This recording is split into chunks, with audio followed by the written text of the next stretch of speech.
你早上醒来第一件事是不是拿起手机？你是不是吃着糊弄的早餐，拌着电子榨菜？工作一两小时后，又拿起手机点外卖。终于熬到下班，好累呀，放松一下，拿起手机继续刷。熬夜3小时，握着手机才迷迷糊糊睡去。来，第二天继续。你知道你每天在手机上花多少时间吗？你拿起手机时，是不是经常心想我就玩几分钟，但实际使用的时间比预计要长得多。每当焦虑不安时，你就想玩手机，结果你并没有放松，反而更焦虑和抑郁了。你甚至记不清今天早饭前你都看了什么内容。你发现了吗？不是你在玩手机，而是手机在玩你。是的，你已经手机成瘾了。成瘾并不一定需要有外部的物质进入身体，不仅仅抽烟和吸毒会成瘾。如果你使用手机的时间越来越长，对手机有强烈的渴求，而且明明知道这样已经影响了学习和工作，影响了睡眠，但仍停不下来，那你已经手机成瘾了。你不是一个人，这是全球人类遇到的普遍问题，而且中国人手机成瘾比例全球第一，这不是什么值得庆贺的事。如果你在公共场合留意一下周围有多少人，包括孩子们，都低头盯着他们的手机，这正是就像一群瘾君子在嗑药。是的，手机能给我们带来很多便利和好处，但同时也会让人分心，吞噬大量的时间。你可能多多少少听说过，手机会让人分心，会让人沉浸在简单的娱乐中不可自拔，学习和工作效率降低。问题不仅仅是这样，大量的研究发现，手机已经引发全球大量的焦虑症和抑郁症，甚至自残和结束生命。所以，如果你有孩子，你还在让他玩手机，自己图个清静吗？你可能会觉得，营销号危言耸听，又在制造焦虑了。有没有可能你被人卖了，还在给人数钱呢？我会拿出当今对手机成瘾最新最有力的研究，有足够的数据和案例。但即使知道危害，靠科普是无法解决问题的。就像戒烟，所有人都知道吸烟有害健康，但全球仍有10几亿吸烟者。你可能也想过，不能再像这样了，我要戒除手机成瘾。有人采用逐步减量法，断网一段时间，把手机放远点，关掉手机通知，但仅靠意志力抵制手机成瘾，骨子里还是认为使用手机是一种奖励，终究会被打回原形。还有人干脆放弃手机，用起了老人机，只能打电话和发短信，这更多是自媒体的噱头，因噎废食。那大家干脆别用电了，去山洞里住着吧。更多人的反应通常是，我知道手机成瘾不太好，但我想戒的时候随时都能戒，现在就先玩玩嘛。如果这些有用，你就不用看这个视频了，手机成瘾也不会成为问题了。幸运的是，这系列视频能帮助你戒除手机成瘾。不过你放心，这里说的戒除手机成瘾，并不是让你放弃手机，而是让你可以没有压力的、不被控制的使用手机，帮助你重新得到自由。不管你上瘾几年还是几个月，都同样有效。如果是你的某位朋友上瘾，把视频推荐给他，当然这也有可能换来对方的嘲笑。你看，我早就被骂成腮了。这套方法没有严重的戒断反应，不需要你用意志力，不需要你用其他瘾来代替，而且最重要的是永久有效。直接上干货。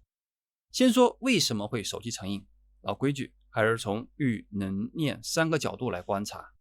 欲，手机，另外也包括平板电脑，还包括手机里的游戏、各种 App 和社交媒体，有非常多能吸引大家的功能，能搜索查询你所需要的所有信息，从天气到公交地铁到航班到股票涨跌，能娱乐，能拍照，能打游戏，能听音乐，你能刷视频和文章，能社交，你能和朋友们互动沟通，大家互相点赞转发关注，能提醒你今天的计划、朋友的生日、各种备忘闹钟。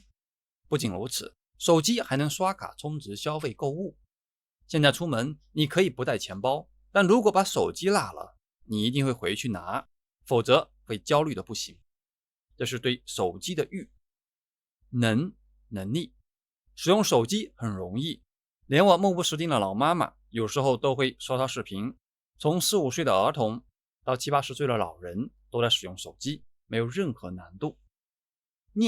意念，因为手机几乎包含生活中的方方面面，加上时不时会有通知短信，你会把手机放在触手可及的地方，只要一有动静你就一把抓起手机。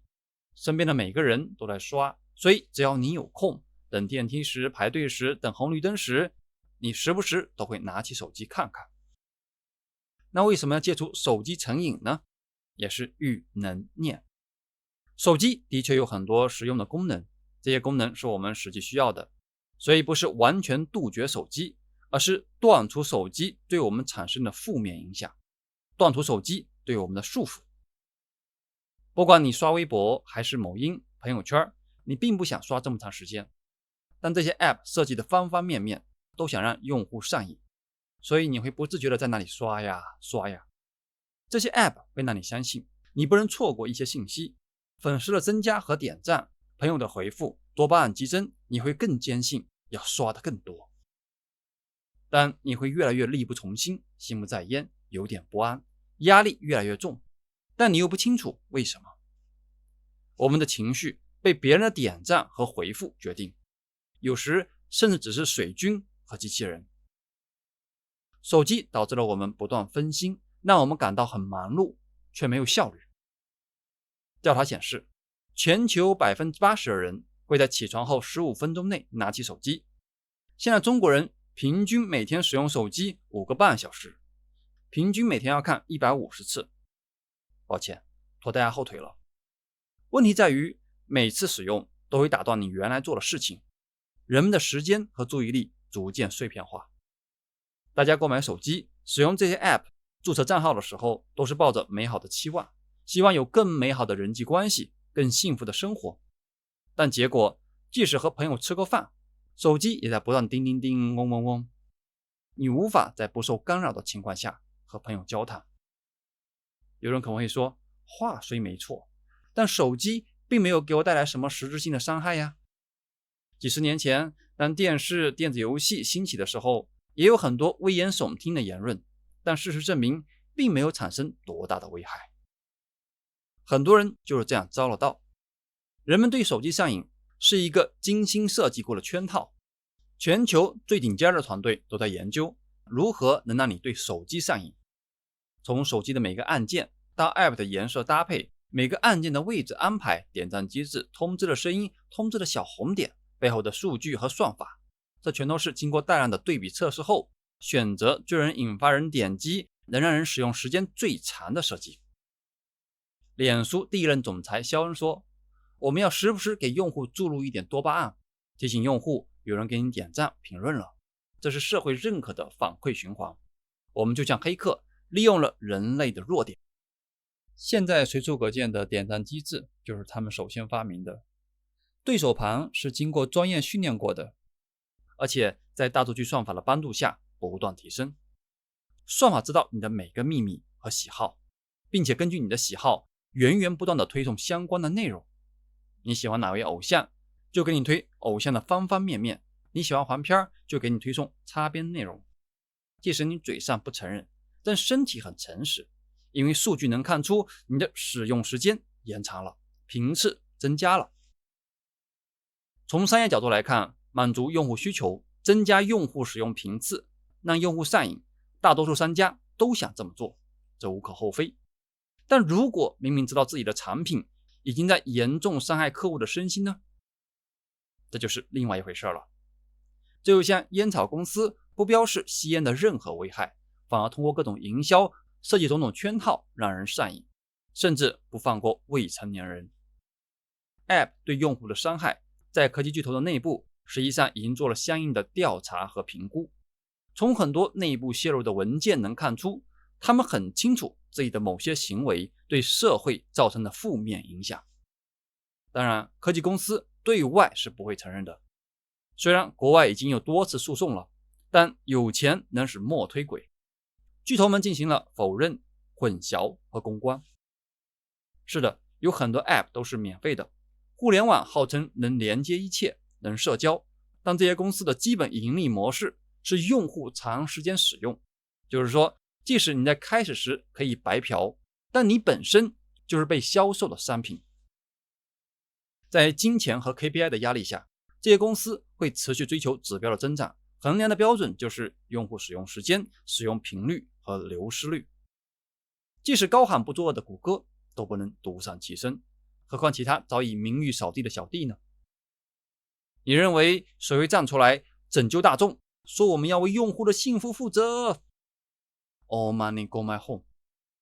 Too young, too simple. 我们所使用的所有社交媒体都有一套操纵用户情绪的方法。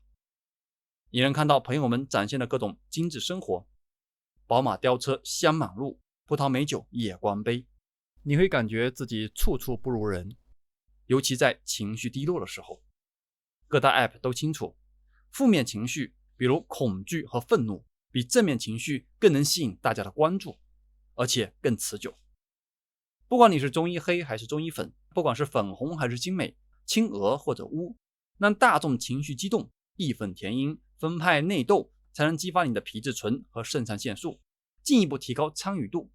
所以各大 App 中充斥的各种水军，有官方的，有民间的，有机器人，有五毛，也有用爱发电的，混淆是非，激发仇恨，甚至能操纵大选，都是故意的，人为操纵的。这是行业公开的秘密。正是通过这些手段，我们会时常关注手机，手机也会时常提醒我们，我们在做其他事情的时候，手机会打断我们，吸引我们的注意。我们自以为是吃瓜群众，以为在玩手机，结果是手机在玩我们。手机正在破坏我们的注意力。上学的时候，一堂课是45分钟，学生们的注意力是30分钟左右。我现在制作的视频大多是15分钟左右，有好几位反馈太长了，看不下去。因为很多人已经习惯了短视频简单的快感，习惯了3-5分钟的内容，这是他们专注力的极限了。人类的平均专注时长已经从20年前的2分半下降到了45秒，平均6.5分钟就要看一次手机，一天要看150次。手机不断打断你的专注，神经是可塑的，这样的行为模式正在改变你的大脑神经。正是过度的使用频率，不断放大了人性黑暗，各种扭曲的信息进一步挤压现实的人际交往，破坏人际关系，还会导致肥胖、睡眠不足和严重的眼疲劳。越来越多人出现焦虑和抑郁，幸福感降低。受伤害最严重的是青少年，在欧美是1997年之后出生的人，在中国会晚几年，影响的是00后。这些人的特征是手机伴随我成长。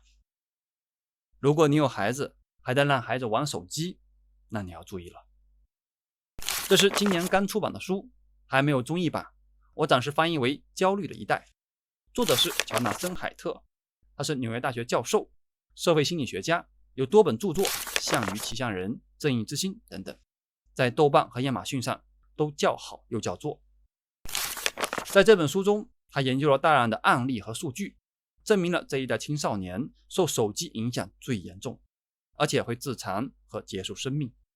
这本书一出版，立刻引起欧美老师和家长们的热议。我女儿今年10岁，我们和几位她幼儿园时期同学的家长每年都会聚聚。孩子们聚在一起的时候，不干别的，最热衷的是组团打游戏。虽然我女儿在家时手机有管制，但通常这个时候我们会让她玩一会儿。有很多家长都让孩子玩手机了，让他们安静的玩几个小时，自己好图个清静。但我们真的确认让他们玩手机安全吗？通过数据可以证明，社交媒体对女孩伤害最大，而视频游戏和黄色网站成了男孩们的天堂。如果使用不当，也在伤害包括我们在内的每一位。为什么特别研究青少年呢？手机对所有人都有影响，但青少年的大脑前额叶皮层还没有发育完善，受影响更严重，同时，科技公司把应用在成人身上的所有手段也用在了青少年身上，产生的反应比成人会更加明显和剧烈。成人还有经济上、工作上、生活上、社会上的压力，而青少年的压力源相对会少很多，这样就容易观察手机成瘾的原理和影响。大数据算法正在全力吸引青少年长时间在线，他们的娱乐由线下玩耍转变为以手机为主，他们更乐意待在室内，刷各种社交媒体，玩在线游戏，和现实中的家人和朋友反而少了互动沟通。他们开始关注游戏主播、美妆主播和网红，关于他们在说什么、做什么、穿什么。棘手的是，青少年处于正在完善大脑前额叶皮层的窗口期。前额叶皮层负责规划、分析、决策、思维和情绪控制。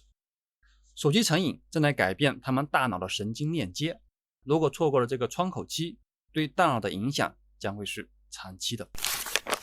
青少年比成年人更加从众，害怕落伍掉队，害怕社死，因而会更加关注手机。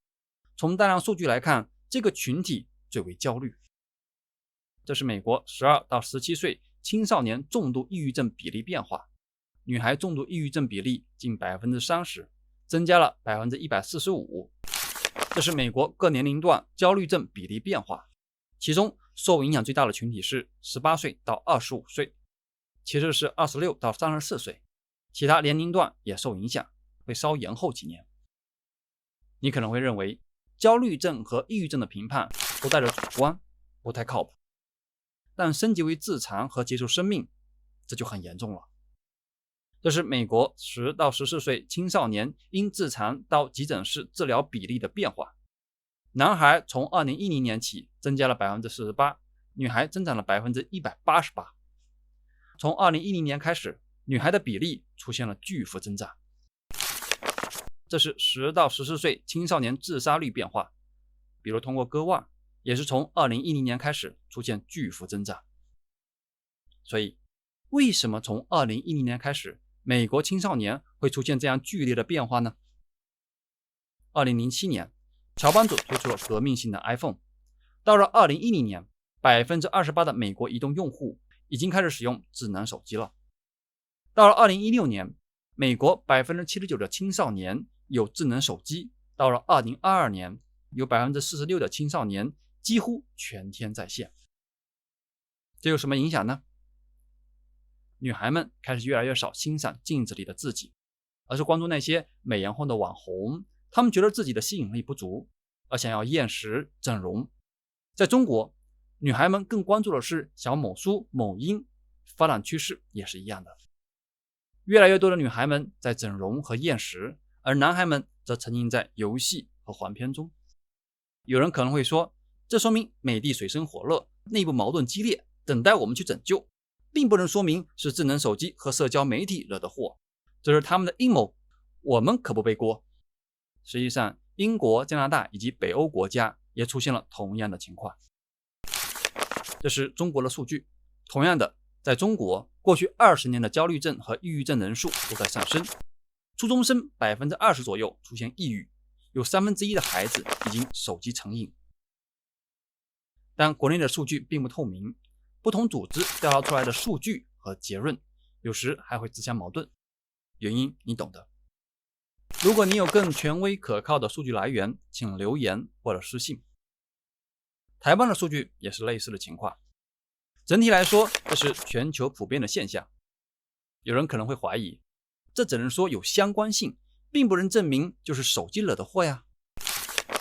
实际上，研究人员已经确认了因果关系，就是手机惹的祸。他们做了对比实验，2个对比组，其中一组停止使用手机，只要1个月，焦虑症和抑郁症的状态就能缓解。1个月之后，实验结束，他们又很快恢复了原来的状态。而另外一组没有这些变化。你要知道的是，乔布斯在很长时间里都不允许他的孩子使用 iPhone 和 iPad， 还有比尔盖茨等等科技界的大佬都严格限制自己的孩子使用手机。当然，他们是不会跟你们说原因的。算法工程师很清楚算法的威力，他们平时都尽量避免看平台的内容。这就像赌王何鸿燊有大量赌场，但他自己不懂。那手机又是具体通过什么方式对人产生危害呢？欲知后事，请听下回分解。好，今天先到这里，感恩老师，感恩作为阿罗汉，感恩大家花时间听法思维，愿大家能去除种种瘾，真正得到自由。有问题到星球，我有问必答。欢迎大家关注公号你好阿涵，只跟你说不忽悠和实践的正念冥想，何以解忧，唯有阿涵。欢迎点亮转发关注充电，欢迎加入频道会员，把视频传播给更多人，愿您平安吉祥，一切顺利，谢谢。